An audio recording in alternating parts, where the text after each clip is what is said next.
अस्सलाम वालेकुम। I hope सब लोग बिल्कुल ठीक ठाक होंगे। तो आज हम बनाएंगे इंस्टेंट मटन निहारी।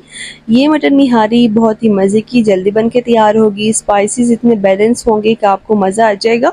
उसके साथ साथ मटन को आप लोगों ने कितना टाइम देना है, प्रेशर कुकर में कितना टाइम देना है, पतीले में कैसे पकाना है, ये सब मैं आप लोगों को डिटेल के साथ बताऊँगी। वीडियो के दौरान में मैंने बहुत ज़्यादा टिप्स जो है आप लोगों के साथ शेयर की हैं, तो आप लोगों ने बिल्कुल भी स्किप नहीं करना और वीडियो को एंड तक देखना है ताकि आपको सारे टिप्स का पता चल जाए। तो चलिए बिना टाइम वेस्ट किए शुरू करते हैं रेसिपी को। बिस्मिल्लाहिर्रहमानिर्रहीम। यहाँ पर मैंने लिया है पतीला। तो पतीले में हम लोग डालते हैं 1 कप ऑयल। तो सबसे पहले आपको बता दूं कि निहारी में ऑयल जो है बाकी सालन के मुताबिक थोड़ा सा ज़्यादा लगता है, तो इसलिए यहाँ पर मैंने 1 कप ऑयल डाला है। अब यहाँ पर मैंने मटन लिया है, आप लोग बीफ से भी बना सकते हैं, लेकिन मटन का काफ़ी अच्छा रिजल्ट मिलेगा आपको। अभी आप लोग देख सकते हैं नली वाला गोश्त लिया है, सारे जो है हड्डियों वाला गोश्त लिया है मैंने। हड्डियों वाला है लेकिन गोश्त काफ़ी ज़्यादा है इस हड्डियों पर। तो ये जो है मटन का गोश्त मैंने डाल दिया है पतीले में। इसके बाद हम लोग डाल देंगे अदरक लहसुन का पेस्ट 1 चम्मच भर के। आप देख सकते हैं कि ये चम्मच कितना भरा हुआ है। तो सिंपल सा जो खाने का चम्मच होता है ना, वही चम्मच से मैं सारी मेजरमेंट आप लोगों को बता रही हूँ। तो इस तरह से हम लोगों ने अभी अदरक लहसुन को जो है इस मटन के साथ अच्छी तरह से भूनना है, तब तक कि जब तक इसका जो है कलर जो है वो चेंज नहीं हो जाएगा और इसका पानी निकलना स्टार्ट हो जाएगा। मैं आप लोगों को बताऊंगी, तो थोड़ा सा भून लेंगे 2-3 मिनट के लिए हम लोग इनको। जब ये अच्छी तरह से भून जाएगा ना, इसके बाद हम लोग मसाला डाल देंगे। तो यहाँ पर मैं दिल्ली निहारी मसाला डाल रही हूँ। और इस मसाले में जो है सारे स्पाइसेस मौजूद होंगे। अगर आप लोग ये मसाला डालेंगे, आप लोगों को ना नमक की ज़रूरत पड़ेगी और ना ही बाकी कोई स्पाइसेस की ज़रूरत पड़ेगी। ये काफ़ी बैलेंस होता है, इसके साथ आप लोगों को कोई मुश्किल काम भी नहीं लगेगा। और जो फर्स्ट टाइम भी ट्राई करेगा ना ये निहारी, जो बिगिनर्स है उनको भी ये जो है बिल्कुल परफेक्ट उनकी रेसिपी बनेगी। तो इस तरह से इनको भूनते हुए मुझे तकरीबन से 3 से 4 मिनट लगे हैं। दरमियान में मैं थोड़ा थोड़ा पानी भी ऐड कर रही हूँ ताकि इसका मसाला जल ना जाए, नीचे से लग ना जाए। तो इस तरह से 4 से 5 मिनट तक भूनने के बाद हम लोगों का मकसद ये होता है कि ये गोश्त के साथ मसाला अच्छी तरह से मिल जाए। इसका टेस्ट जो है फिर अच्छा इस तरह से आता है।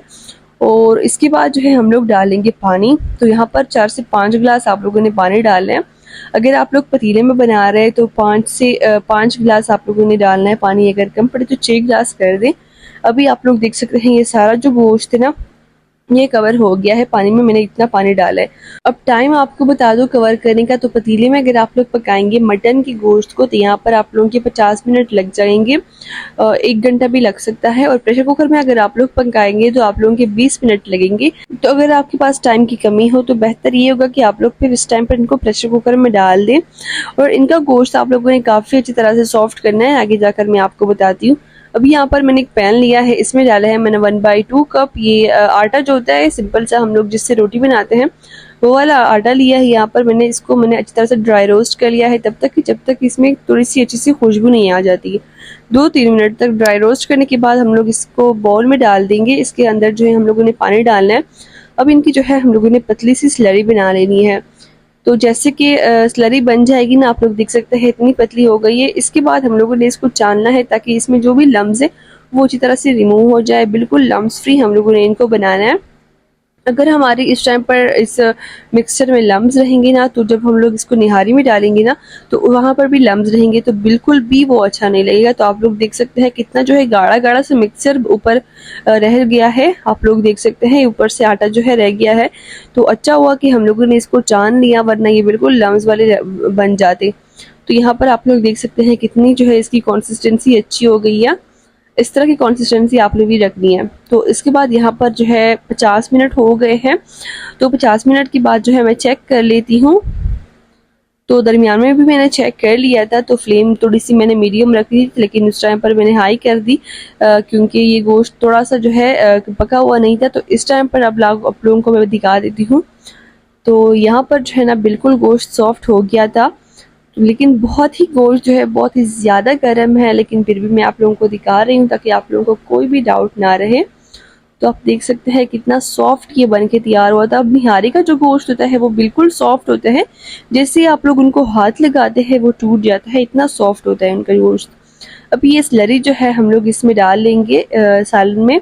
थोड़ा थोड़ा करके आप लोगों ने डालना है और फ़ौरन से आप लोगों ने इनको हिलाते जाना है। अगर आप लोग ऐसे कर सकते हैं कि एक हाथ से मिक्स करते जाएं, एक हाथ से जो है आप लोगों ने इनको डाल लेना है। जैसे कि कॉर्नफ्लोर डालते हैं सूप में, वैसे ही आप लोगों ने इसको भी डालना है और मिक्स करते जाना है। अभी आप लोगों ने इनको कितना थिक करना है ये आप लोगों के ऊपर डिपेंड करता है। मैं आपको दिखा देती हूँ कि मैंने इनको इतना थिक रखा है। ना ज़्यादा थिक होना चाहिए आप लोगों का ये वाला निहारी का जो सालन है, और ना ज़्यादा जो है पतला होना चाहिए। तो इस तरह से आप लोग देख सकते हैं इतनी इसकी जो है थिकनेस है। मैं आप लोगों को दिखा देती हूँ कितना ये है जो है अच्छा सा मसाला बन के तैयार हुआ है। तो इस तरह से हम लोगों ने निहारी को बनाना है।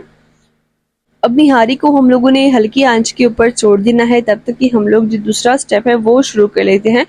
इसका तड़का जो है अभी हम लोग वो तैयार कर लेंगे। तो यहाँ पर मैंने लिया है एक पैन, इसमें डालते हैं हम लोग 1/3 कप ऑयल। ऑयल डालने के बाद जब ऑयल गर्म हो जाएगा इसके बाद हम लोग डाल देंगे प्याज। तो 2 मीडियम साइज के प्याज को मैंने स्लाइसिस में कट कर लिया है। प्याज का तड़का हम लोग तैयार करेंगे क्योंकि अभी हम लोगों ने प्याज को ब्राउन करना है। इसका कलर जब तक ब्राउन नहीं हो जाता है तब तक हम लोगों ने इनको फ्राई करते रहना है।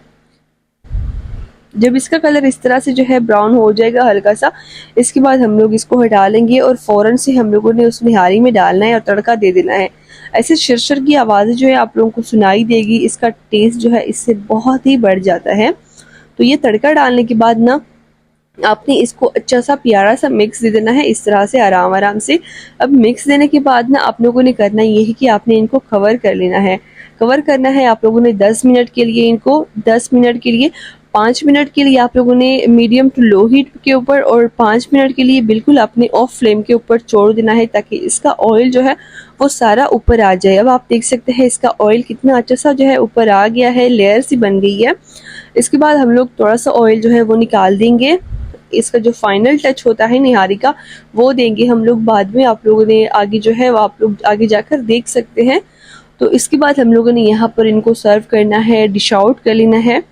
तो यहाँ पर जो है निहारी हमारी बिल्कुल बनके तैयार हो गई है। हम लोगों ने इसको जिस तरह से डेकोरेट करना है लेमन स्लाइसिस के साथ, और यहाँ पर फ्रेश कोरिएंडर, और ऊपर से जो है हम लोग हरी मिर्ची और अदरक भी डाल सकते हैं। और ये ऊपर से आप लोग देख सकते हैं मैंने ऑयल डाल दिया है। तो ये ऑयल डालने के बाद ना ये बिल्कुल कंप्लीट हो गई है हमारी निहारी की रेसिपी। आप लोग देख सकते हैं गोश्त कितना सॉफ्ट सा बनके तैयार हो गया है। तो ये थी हमारी आज की रेसिपी। उम्मीद करती हूँ कि आपको बहुत अच्छी लगी होगी।